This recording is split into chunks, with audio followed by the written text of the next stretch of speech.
To hear that heart attacks are the #1 killer in women,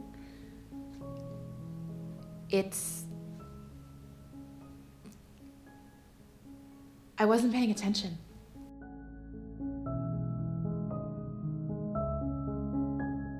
My name is Kim Salveggi. I'm 43 years old, and I had a coronary artery dissection on March 8th, 2015.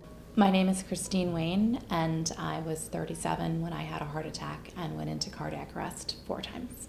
6 months prior to it happening, I started to get extremely fatigued, and I went to the doctors numerous times asking if something was wrong, and basically they told me that I was an overworked 40-year-old mom, and they said that maybe I was sleep deprived and there was really nothing else wrong. So at 6 p.m. that evening, I stepped into the shower and I coughed, and there was this popping sensation. It didn't feel like anything I had ever experienced before. And I felt this, I did feel a tightness in my chest, but never once, not for a second, did I think it was a heart attack. The day of the event, I woke up and I had chest pain when I was making my bed. And I thought, oh, I think I'm having a panic attack because the doctor told me I was depressed. And I made my bed and I walked around the bed, and every time I pulled the sheets up, I would get chest pain. So I came out to the kitchen to my husband and I said, I really don't feel good today. Something's not right. So I got out of the shower. I lied down on my bed, soaking wet, and I'm looking up at the ceiling, thinking to myself all the reasons why I shouldn't call 911. I'm thinking to myself, I don't want to cause a scene. I'm thinking to myself, it's probably going to be expensive. I'm sure the copay is $1,000. I needed someone to tell me that I should call 911. I somehow wasn't giving myself permission. So I called my mother, and she answered the phone, all excited. Hi! And I said, hi. I think I'm going to call 911. And she said, what's wrong? And I said, it hurts to breathe. And she said, hang up right now and call. We're on our way.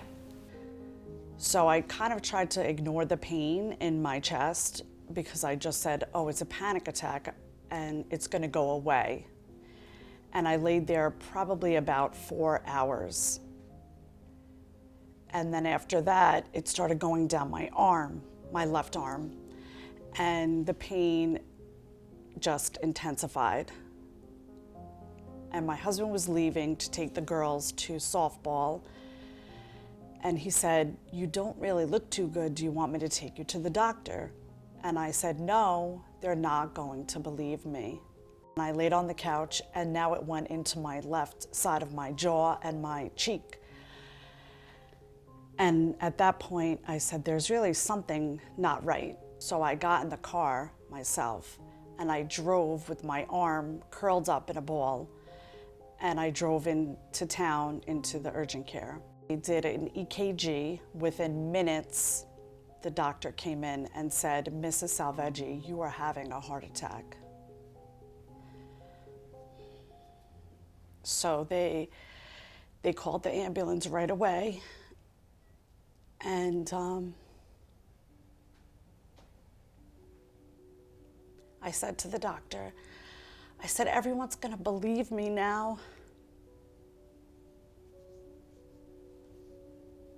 I said, I knew there was something wrong this whole time.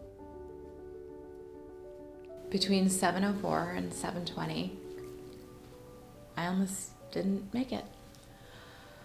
My heart stopped 4 times, and I had to be brought back to life each of those times. I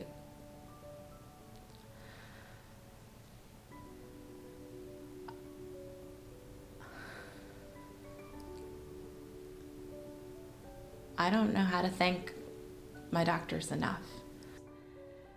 So I said to the doctor, tell me what I can do to make my life better. And he told me I could do yoga, I could swim, I can go on short walks, I could eat right, and just stay stress-free, try to stay stress-free. I was lying on the hospital bed and I reached for my phone to take a picture of myself. And as messages came through from friends asking me what I felt, what does a heart attack look like? I ended up sharing that picture. This is what a heart attack looks like. It is not pretty.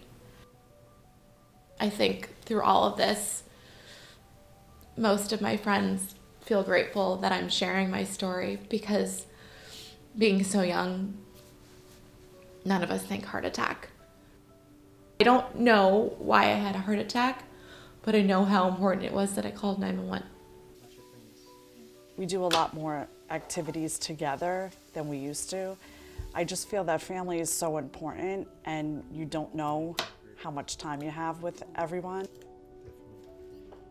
The message I would have for people is if you don't feel like your doctor is believing in you or believing in how you feel, go for a second opinion.